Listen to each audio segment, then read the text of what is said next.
Hello and welcome to FEC On Demand. As federal elections ramp up, state and local candidates, party organizations, and other non-federal committees may want to participate by contributing to federal campaigns. While that's usually not a problem, federal law does impose certain source and amount limitations on those contributions, and in some cases, registration and reporting requirements for the non-federal committees. It's important for non-federal campaigns and committees to be aware of these and other restrictions and requirements prior to engaging in federal activity. This video highlights some of the key differences between federal and state laws, describes accounting methods for committees involved in both federal and non-federal activity, identifies the triggers for committee registration, discusses transfers from non-federal to federal committees, and reviews affiliation and its consequences. Federal and state campaign finance laws address similar political activities, but may differ considerably. For instance, some states permit corporate and union contributions, while federal law does not. So when an organization or individual chooses to support both federal and non-federal candidates, they must be aware of the laws governing both state and federal activity, including limits on contributions to candidates, parties, and PACs, restrictions on transfers of funds, and other activity. In general, state campaign finance laws apply to races for state offices, and the federal laws apply to campaigns for Congress and President. Contributions to federal candidates and committees are subject to the limits in this chart. The highlighted limits are adjusted for inflation, so they will increase over time. Contributions to candidates are limited on a per-election basis, while all other limits are per calendar year. As noted earlier, most non-federal committees may make at least some federal contributions. However, they must be able to demonstrate that the funds they used to make their federal contributions were permissible under federal law. To do so, committees must use an accounting method that distinguishes between federally permissible funds and those that are not, such as corporate or union funds. In general, federal law offers committees that are active in both federal and non-federal elections two options. The first is to establish separate bank accounts for federal and non-federal activity. Under this option, only the federal account is subject to FEC rules and reporting requirements. The non-federal account would be governed solely by state law. The second option is to establish a single bank account for all activity, federal and non-federal.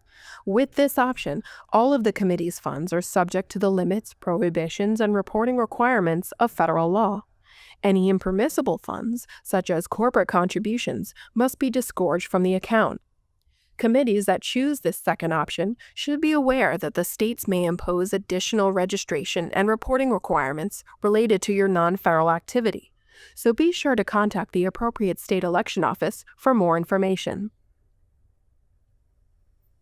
Generally, if a non-federal campaign, party organization, or PAC makes federal contributions or expenditures that exceed $1,000 in a calendar year, it must register with the FEC as a federal political committee.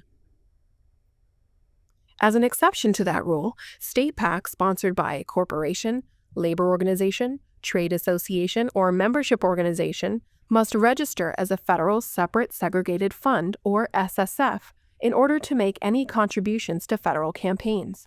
The $1,000 registration threshold does not apply to them. In addition, SSFs must abide by special rules that, among other things, limit their solicitations to a restricted class of individuals associated with their connected organization. In addition to the $1,000 contribution and expenditure threshold, local party organizations may also trigger registration by raising $5,000 in funds for use in federal elections or by spending more than $5,000 on certain activities that benefit federal candidates but don't count as contributions or expenditures. These exempt activities include distributing slate cards and sample ballots, creating pins, bumper stickers, and similar campaign materials, and conducting a voter drive on behalf of the party's presidential and vice presidential nominees. While state candidates and office holders generally may contribute to federal candidates and committees, If they decide to run for federal office themselves, they cannot transfer any funds from their state campaign to their federal campaign. Instead, the candidate's non-federal committee may choose to refund its leftover funds to the contributors and arrange for the federal campaign to solicit those same donors using its own federally permissible funds. Federal law prohibits a candidate's non-federal campaign from covering any expenses, including solicitation costs, for the federal campaign.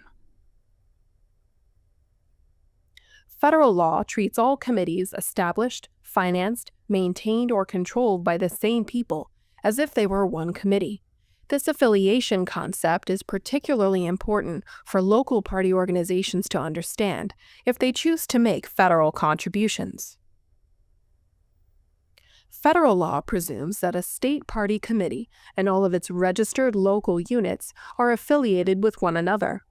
As a result, they are treated as if they were one committee for purposes of contribution limits. That means, among other things, that a multi-candidate state party committee and all of its FEC-registered local committees combined could contribute no more than $5,000 to a candidate.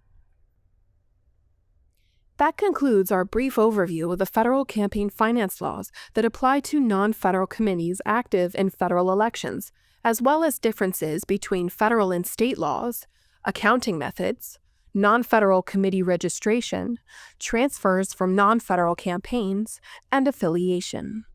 For more information on the laws governing non-federal committee contributions to federal campaigns, please see the links listed below in the description. If you have additional questions, visit us at www.fec.gov. Call us at 800-424-9530 or email us at info@fec.gov.